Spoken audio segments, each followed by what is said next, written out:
ታሪኩ የሚጀምረው ፔፐር የተባለ ትንሽ ልጅ ወደዚህ ዓለም ሲመጣ ነው። ትንሽ የወንድ ልጅ ቀናት ያለፉ ሲሄዱ አባቱ ጄምስ ስለሱ መጨነቅ ይጀምራል። ምክንያቱም ልጁ ለእድሜው ተመጣጣኝ የሆነ ቁመት ሊኖረው እንደማይችል በማወቁ ነው።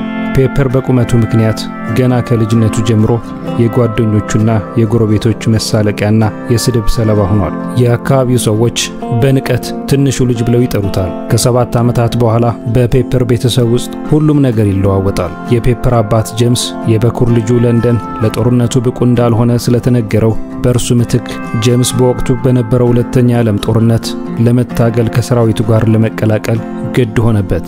በዚህ ጊዜ በፔፐር ቤተሰብ ውስጥ ከፍተኛ ሐዘን ያንዣብባል። ትንሹ ልጅ ማመን አልቻለም። ፔፐር ክፉኛ ተጎዳ።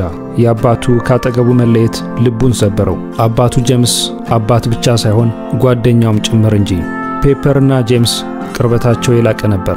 አብዛኛውን ጊዜያቸው አብረው በጨዋታና በሥራ ያሳልፉ ነበር። አባትና ልጅ ከፍተኛ የሆነ ቁርኝት ነበራቸው። የፔፐር አባት በወቅቱ ስመጥር ወደ ነበሩ ሱፐር ማጂሺያን ይወስደው ነበር። ልጁ አድናቂው ስለነበር አባቱ ከመሄዱ በፊት ለፔፐር ቶሎ እንደሚመለስ ቃል ገብቶለታል። ከቀናት በኋላ እናቱ ኤማ ከልጇ ፔፐር ጋር እንደተለመደው ወደ ሕክምና ክትትል ሄደች። በሕክምናው ረገድ ያን ያህል ለውጥ ባያሳይም ቀጣይ የእድገቱ ግምገማ ለማወቅ ወሳኝ ነበር።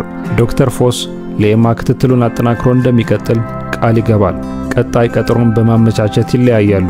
እንዳጋጣሚ ሆኖ ፍሬዲ የዶክተሩ ልጅ ሁልጊዜ ፔፐርን ከሚያናድዱ ልጆች አንዱ ነበር።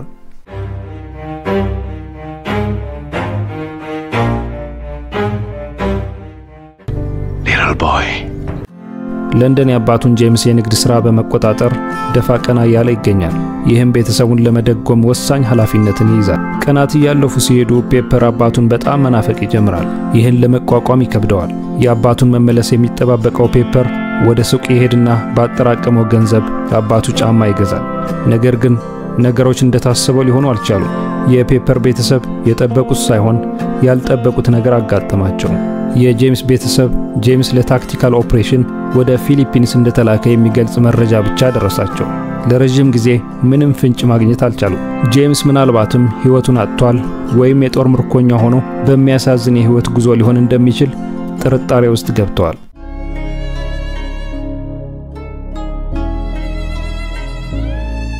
ፍሬዲ የፔፐርን ብቸኝነት እንደ ጥሩ አጋጣሚ በመጠቀም ጓደኞቹን በማስተባበር መውጫ መግቢያ ያሳጠዋል። ቀናት ያልፋሉ። የፔፐር እናት ከባድ የኑሮ ፈተና ለማለፍ ትገደዳለች። የፔፐር ወንድም ለንደን በእናቱ ጥያቄ መሰረት በድብርት የተዋጠውን ፔፐርን ለማስደሰት ወደ ሲኒማ ቤት ይወስደዋል።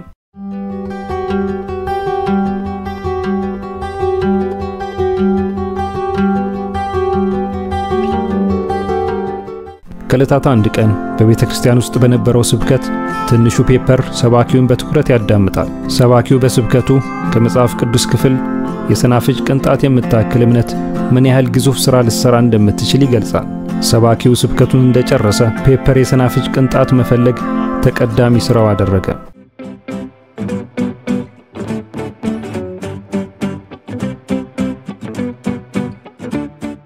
ወዲያው ትንሹ ልጅ በነበረበት ሱፐርማርኬት ፊት ለፊት አንድ ጃፓናዊ ሳሙራይ ያገኛል። ፔፐርም ከአባቱ ጋር ሆኖ በሚኖርበት ከተማ ባሉ ሲኒማ ቤቶች በጃፓን ወታደሮች ላይ የተሰራ አሉታዊ ፕሮፓጋንዳ አእምሮውን ስለተቆጣጠረው ጃፓናዊውን ሲመለከት ደነገጠ። ይህንንም ለታላቅ ወንድሙ ለመንገር በሩጫ ይሄዳል። በሁለተኛ ዓለም ጦርነት ወቅት ጃፓን በፒርል ሃርበር ከፍተኛ የአየር ኃይል ጥቃት በአሜሪካ ላይ የፈጸመችበት ወቅት ነበር።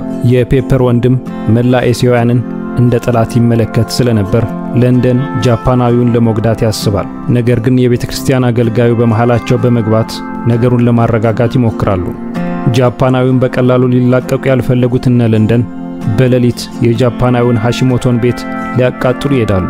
ነገር ግን ለንደን ሊወረወረው የያዘው እሳት በአጋጣሚ ወድቆ ሰፊ ቦታን የሚያካልል ሰደድ እሳት በአካባቢው አደጋ ያደርሳል። በዚህ ጊዜ ሁለቱም ወንድማማቾች በፖሊስ ቁጥጥር ስር ሲወድቁ ለንደን ወደ እስር ቤት፣ ፔፐርን ደግሞ ለእድሜው ተመጣጣኝ ቅጣት ይቀጡታል። ፔፐር ግራ በተጋባ ሁኔታ ለቤተክርስቲያን አገልጋዩ አንድ ጥያቄ ይጠይቃቸዋል። ይህም አባቱን እንዴት በእምነት ወደ ቤቱ መመለስ እንደሚቻል ነበር። ከዚያም ሰባኪው ክራሮችን ለማንቀሳቀስ የሚያስችል እምነት እንዲኖረው ቅደም ተከተል በዝርዝር ይሰጡታል። ሰባኪው ከሰጡት ተግባራት መካከል በዋናነት የተቀመጠው ደግሞ ከጃፓናዊ ሰው ጋር መወዳጀት የሚል ነበር። ምክንያቱም ሲያስረዳ የሀገር ጠላት ስለሆኑ በእነርሱ ምክንያት የአገሬው ሰዎች ቤታቸውን ጥለው ወደ ጦር ሜዳ ዘምተዋል የሚል ነበር። ከዚያም ሰባኪው በልቡ ጥላቻ ከተሰማው እምነቱ እንደማይሰራ ይነግሩታል። በዚህ ምክንያት ትንሹ ልጅ የሃሺሞቶ ጓደኛ ለመሆን ተስማማ። የመጀመሪያው ተግባር ለማሟላት ፔፐር ወደ ጃፓናዊ ሰው ቤት በመሄድ ስጦታ ይሰጣቸዋል። ነገር ግን ሰውየው ተቀብለው በቆሻሻ መጣያ ውስጥ ይጥሉታል። ትንሹ አጥብቆ ይሞክራል፣ ነገር ግን ጥሩ ውጤት ሊያገኝ አልቻለም። አንድ ቀን ከብዙ ያልተሳካ ሙከራዎች በኋላ ሃሺሞቶ ልጁን ለእግር ጉዞ ጋበዙትና አብረው የእግር ጉዞ ማድረግ ጀመሩ። ሃሺሞቶ ፔፐርን ሁሉም ሰው በሚጠራው ቅጽል ስም ትንሹ ብለው ጠርቶ ጋበዙት። አይስክሬም ቤት ሲደርሱ ልጁ አንድ ነገር ተገነዘበ።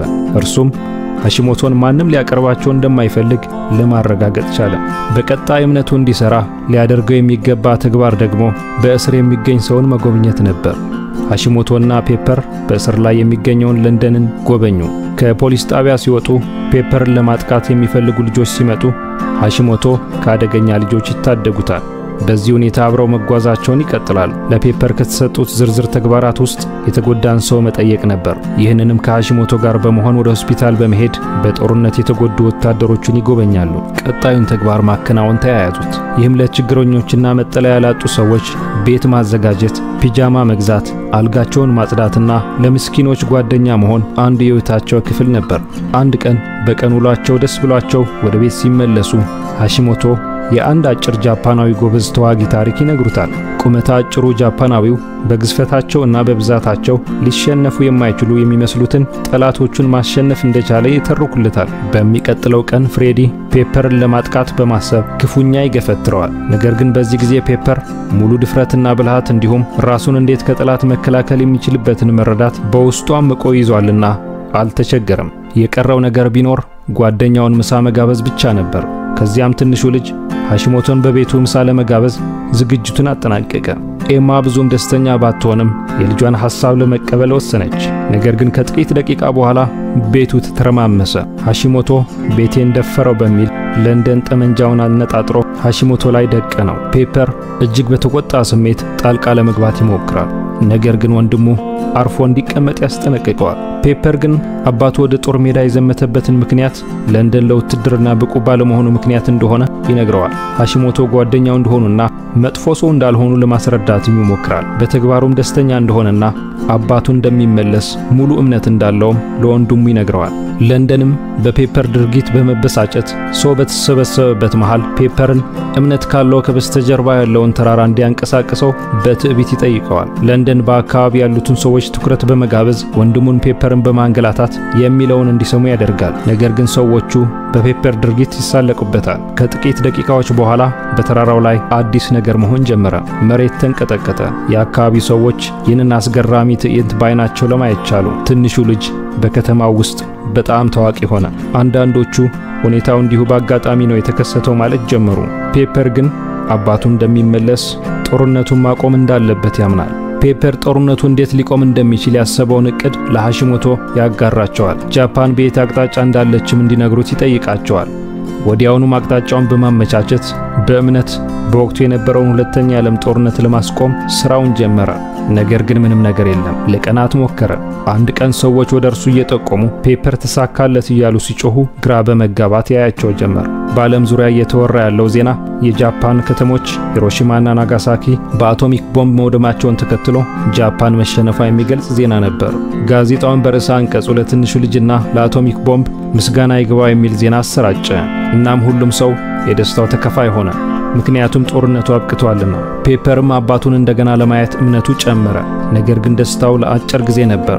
ጃፓኖች በበቀል የጦር እስረኞች ላይ እርምጃ ሊወስዱ ይችላሉ የሚል ፍርሃት ነበር። ከዚያን ጊዜ ጀምሮ ትንሹ ልጅ ስለ ጦርነቱ ቀን ከሌት ቅዠት ይጀምራል። ከፍተኛ የተስፋ መቁረጥ ስሜት ውስጡን ይፈታተነዋል።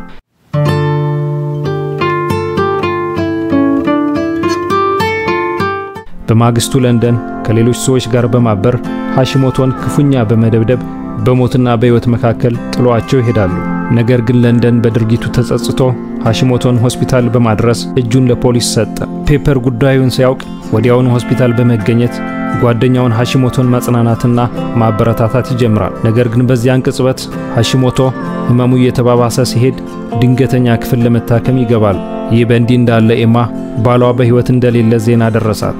ዶክተር ፎስ ከኤማ ጋር የፍቅር ግንኙነት ለመመስረት ፍቃደኛ እንድትሆን ይጠይቃታል። ነገር ግን ኤማ ከዶክተር ፎስ የቀረበላትን ጥያቄ ለመቀበል ፍቃደኛ አልነበረችም። ምክንያቱም ባሏ ከሞተ በኋላም ታማኝ ሆና ለመቀጠል ወስና ስለነበር ነው። እናም ሁሉም የቤተሰቡ አካል በሐዘን ውስጥ ወድቆ ሳለ ሳይታሰብ አዲስ ዜና ይደርሳቸዋል። የፔፐር አባት እንዳልሞተ እንዲሁም ሞቷል የተባለበት ምክንያት የፔፐርን አባት ጫማ የሰረቀውን ሰው በጦር ሜዳ ወድቆ ያየ አንድ ወታደር የሰጠው መረጃ እንደሆነና ይህም የተሳሳተ መረጃ በመሆኑ ነበር። ጄምስ የናፈቃቸውን ቤተሰቦቹን በፍቅር ለማቀፍ እንደገና እድል አገኘ። ለረጅም ጊዜ ቆጥቦ መግዛት የቻለውን ቡትስ ጫማ ለውድ አባቱ ይሰጠዋል። ይህ ትንሽ ልጅ ባስተማራቸው እምነትና ተስፋ ቤተሰቡ እንደገና አንድ ሆነዋል። ትንሹ ልጅ ወይም ሊትል ቦይ የተሰኘው የክርስቲያን እምነትና ተስፋ የሚያሳይ ፊልም ማጠቃለያ ይህንን ይመስላል። ቀጣዩ ታሪክ እንዳያመልጦ ሰብስክራይብ ያድርጉ።